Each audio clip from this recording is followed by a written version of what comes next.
लोकशाहीचा उत्सव साजरा करण्यासाठी आपण सर्वजण या ठिकाणी आलेलो आहे। आज अर्ज भरण्याचा शेवटची तारीख होती आणि खऱ्या अर्थानं प्रत्येक उमेदवार या ठिकाणी आपली ताकद दाखवण्यासाठी आला होता। परंतु ह्या ठिकाणी येत असताना अनेक जे उमेदवार आहेत त्यांनी अनेक वर्षापासून या भागामध्ये गोरगरीब जनतेची सेवा केलेली आहे आणि ते खऱ्या अर्थानं त्या उमेदवाराला साथ देण्यासाठी अगदी प्रेमापोटी ह्या ठिकाणी उपस्थित झाले होते। प्रत्येकाने अत्यंत ढोल ताशा लेझीम पथक याच्या गजरामध्ये आपला उमेदवारी अर्ज दाखल केलेला आहे। आज फार मोठं ह्या ठिकाणी खेळीमेळीचं वातावरण आहे। अनेक जे मतदार आहेत त्यांच्या मनामध्ये प्रश्न आहे की आता ऐन वेळेस अनेक पक्ष काही एकत्र झालेले आहेत, त्यांच्या युत्या झालेल्या आहेत, नेमकी कोणता पक्ष नेमकी कुठे आहे हे मतदारांच्या मनामध्ये देखील काही प्रश्न आहे।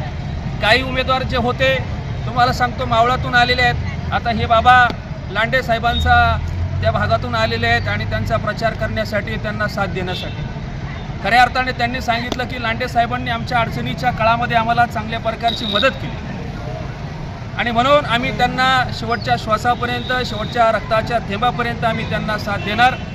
कुठं अपघात झाला असेल आम्ही लांडे साहेबांना फोन करतो, कुठं एखाद्या ठिकाणी तुम्हाला सांगतो हॉस्पिटलचा प्रश्न असेल आम्ही लांडे साहेबांना फोन करतो, एखादा बैल बाजारामध्ये त्याचे पैसे गेले नसतील आम्ही लांडे साहेबांना फोन करतो, एखादा शेतमजूर असेल माता भगिनी असेल त्यांचे पैसे कोणी देत नसेल तर आम्ही लांडे साहेबांना फोन करतो आणि लांडे साहेब त्या ठिकाणी प्रश्न सोडवतात। आज खऱ्या अर्थानं समाजामध्ये अशा उमेदवाराची गरज आहे। आपण पाहिलं असेल लोकशाहीमध्ये पैशाने त्या ठिकाणी तिकीट मिळवणारी मंडळी आहेत आणि तिकीट मिळवल्यानंतर तुम्हाला सांगतो पैशाच्या जोरावरती निवडणूक लढण्यासाठी सज्ज झालेली सुद्धा लोक आहेत। पण जी माणसांनी तळागाळामध्ये जाऊन लोकांची सेवा केलेली आहे अशा माणसांच्या पाठीमागं मतदारांनी जाणं अत्यंत महत्त्वाचं आहे। तरच खऱ्या अर्थानं लोकशाहीचा विजय होऊ शकतो। या देशामध्ये हुकुमशाही नांदण्याचा प्रकार करत आहे, हुकुमशाही राज्य निर्माण होण्याचा प्रयत्न करत आहे। पण या सगळ्या गोष्टी रोखायच्या असेल तर मतदारांनी बाबा जागरूक राहणं गरजेचं आहे। आपल्या सुखामध्ये आपल्या दुःखामध्ये आपल्या संकट काळामध्ये जो माणूस खंबीरपणे उभा राहतो त्याला आपण साथ दिली पाहिजे।